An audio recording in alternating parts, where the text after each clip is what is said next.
ఈ రోజున 14 కోట్ల రూపాయలతోటి 30-40 సంవత్సరాలుగా ఉన్నటువంటి బీఆర్ స్టేడియంని,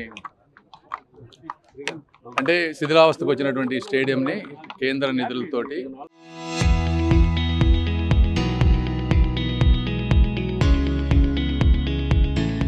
ఈరోజు ఒక మల్టీపర్పస్ హాల్ ఈరోజు శంకుస్థాపన చేసాం. ఇక్కడ ఒక మంచి హాల్ ఒక 1.5 ఇయర్లో ఇది ఈ ప్రాంతంలో వస్తుంది. చూస్తే క్రీడలన్నీ ఈ ప్రాంతంలో అభివృద్ధి చెందుతాయి. మళ్ళీ దేశ స్థాయిలో గుంటూరు ప్రాంత ప్రజలు పోటీ పడే విధంగా, చరిత్రలో నిలబడే విధంగా ఇప్పుడు పేర్చబోయేటువంటి ఇటుకలు సాధిస్తాయని నేను అనుకుంటా ఉన్నాను. దీనికి అందరికీ గౌరవ కేంద్ర మంత్రి మన్సుఖ్ మండావే గారికి, ముఖ్యమంత్రి గారికి, అందరికీ కూడా నజీర్ గారికి దీన్ని నిరంతరం కావాలని అడుగుతున్న అందరికీ కూడా నేను ధన్యవాదాలు తెలుపుతా ఉన్నాను శాంక్షన్ చేసినందుకు. Thank you. ఆల్రెడీ 2 సంవత్సరాలు కూటమి ప్రభుత్వం అయిపోయింది. చంద్రబాబు నాయుడు గురించి భయపడాల్సిన పని లేదని జగన్మోహన్ రెడ్డి ప్రత్యేకంగా వ్యాఖ్యలు చేశారు. గతంలో కూడా అనేక వ్యాఖ్యలు చేశాడు 2 రోజులు. భయపడమని ఎవరన్నారు? ఎవరైనా సరే రాజకీయాల్లో ఒకళ్ళనొకళ్ళు దూషించుకోవటాలు భయపడాల్సిన అవసరం ఏముంది? ప్రభుత్వం తప్పులు చేస్తే మీరు సబ్జెక్ట్ మాట్లాడి తప్పులు ఎత్తి చూపించండి, అందులో తప్పేం లేదు. అంతేగాని బాడీ షేమింగ్, మొన్న ఏదో మైండ్ సెట్ మాట్లాడారు, అదేవిధంగా నిన్న చంద్రబాబు గారి ముఖం గురించి మాట్లాడారు. ఈ విధంగా ఇప్పుడు మాట్లాడాలంటే మా వాళ్ళు ఎంతసేపు అది మాట్లాడతారు. కరెక్ట్ గా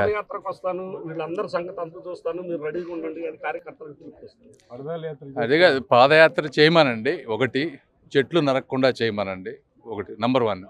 రెండోది, ఈసారి ఆ పాదయాత్ర చేస్తే ఇక ఈ పాదయాత్రల పరిస్థితి కూడా జనాలకి విరక్తి వచ్చి అది కూడా అయిపోతుంది. ప్రశాంతంగా ఉంటుంది రాష్ట్రం. విధ్వంసం నుండి విజన్ వైపు అనడానికి ఈరోజు ముఖ్యంగా చరిత్ర కలిగినటువంటి బ్రహ్మానందరెడ్డి స్టేడియం 1954లో స్థాపించిన తర్వాత ఇప్పటి వరకు అనేక ప్రభుత్వాలు మారినటువంటి పరిస్థితులు ఉన్నాయి. క్రీడల మీద ఎక్కడ కూడా ఆసక్తి చూపకుండా, క్రీడా పాలసీ లేకుండా గత 5 సంవత్సరాల్లో పూర్తిగా క్రీడా మైదానాలన్నీ కూడా అటకెక్కించినటువంటి పరిస్థితులు. ఈరోజు కూటమి ప్రభుత్వం ఏర్పడిన తర్వాత బ్రహ్మానందరెడ్డి స్టేడియానికి 14 కోట్ల రూపాయలతో మల్టీపర్పస్ ఇండోర్ స్పోర్ట్స్ అరేనాని ఏర్పాటు చేసి కేంద్రం నుంచి 14 కోట్లు ఖేలో ఇండియా ద్వారా తెప్పించడమే కాకుండా దీన్ని ఈరోజు శంకుస్థాపన చేసుకోవడం జరిగింది. గత ప్రభుత్వంలో పూర్తిగా నిర్లక్ష్యాన్ని, ఈ ప్రాంతంలో పేద మధ్యతరగతి ప్రజలు వాకింగ్ చేసుకునేటువంటి ట్రాక్ కూడా లేనటువంటి పరిస్థితులు, ఆ ట్రాక్ మీద కుక్కలు స్థైర్య విహారం చేస్తూ ఉంటే ఈ కూటమి ప్రభుత్వం ఏర్పడిన తర్వాత గతంలో 2.5 కోట్ల రూపాయలతో ఒక పక్కన అభివృద్ధి చేయడం కాకుండా ఈరోజు 14 కోట్ల రూపాయలతో కేంద్ర ప్రభుత్వ నిధులతో దీన్ని మల్టీపర్పస్ స్పోర్ట్స్ అరేనాని ఏర్పాటు చేయడం, పెద్ద ఎత్తున అభివృద్ధి కార్యక్రమాలు చేయడం, ఒక పక్కన క్రీడా పాలసీని తయారు చేసుకొని 3% రిజర్వేషన్ స్పోర్ట్స్ కోటాలు ఇవ్వడం, ఇవన్నీ కూడా క్రీడలకు ఒక ఆసక్తి కలిగించేటువంటి విధంగా కార్యక్రమాలు తీసుకోవడం జరుగుతూ ఉంది.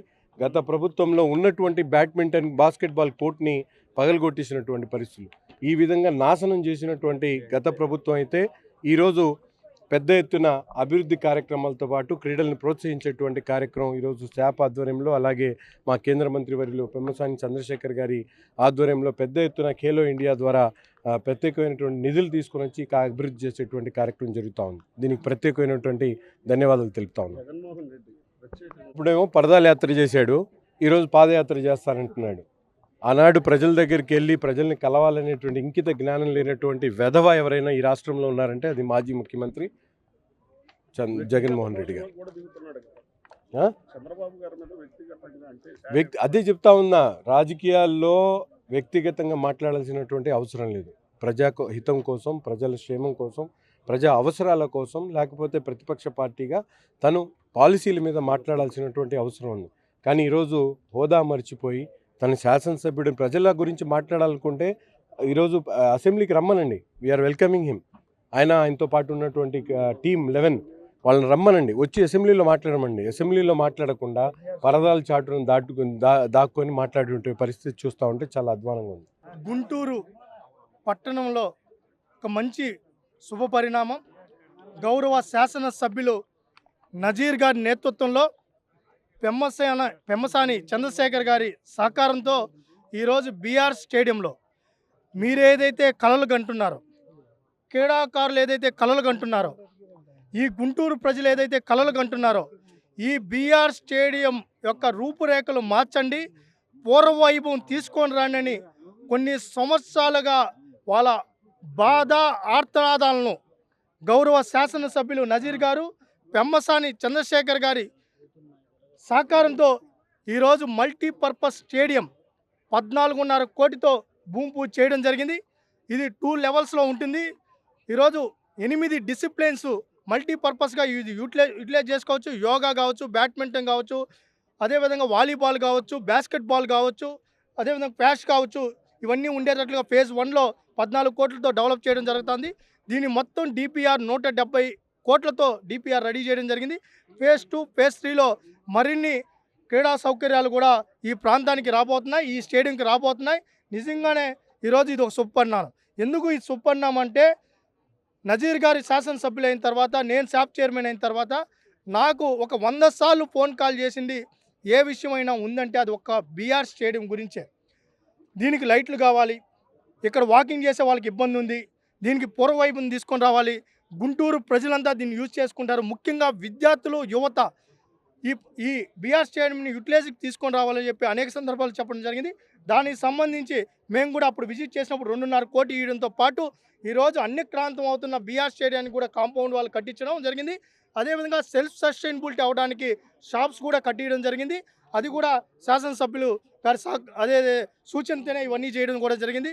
ఈరోజు దీన్ని ఈ కూటమి ప్రభుత్వం ఈ 5 సంవత్సరాల లోపల దీన్ని పూర్తి స్థాయిగా రూపురేఖలు మార్చే కార్యక్రమానికి శ్రీకారం చుట్టాం. ఇది ప్రారంభం మాత్రమే. మరొక 3 సంవత్సరాల్లో ఇది పూర్తి స్థాయి ఇంటర్నేషనల్ ప్లేయర్స్కి వేదిక కాబోతోంది.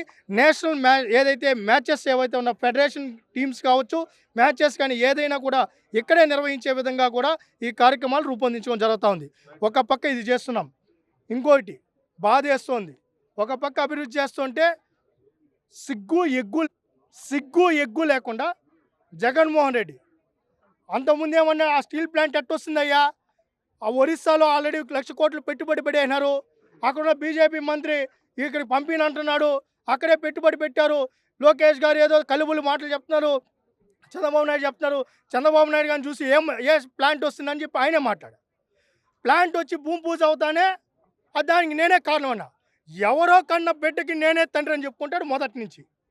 సిగ్గు ఉండాలి. నేను అంటున్నావు సుందరమైన మొదలం అనేది ఆ మూత ఒకసారి చూసుకో, ఒకసారి అద్దంలో చూడు. నీకు నా భారతమ్మని రిక్వెస్ట్ చేస్తున్నాం, ఆ తల్లిని రిక్వెస్ట్ చేస్తున్నాం, అమ్మ రోజు ఆయన రూమ్లో 2 అద్దాలు పెట్టండి, ఆయన మూత ఒకసారి చూసుకుంటారు.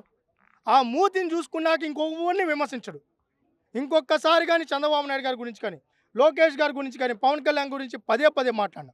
ఇంకోటి కూడా చెప్తున్నాం, ఇక్కడ శాసనసభ్యులను కూడా విమర్శిస్తున్నారు. అయ్యా బాబు, నీ ముడ్డెనకాన ఉన్నారు వాళ్ళంతా, కొట్లిప్పేన వాళ్ళు, బూతులు మాట్లాడేవాళ్ళు, సిగ్గు ఎగ్గు లేకుండా ప్రవర్తించాలు.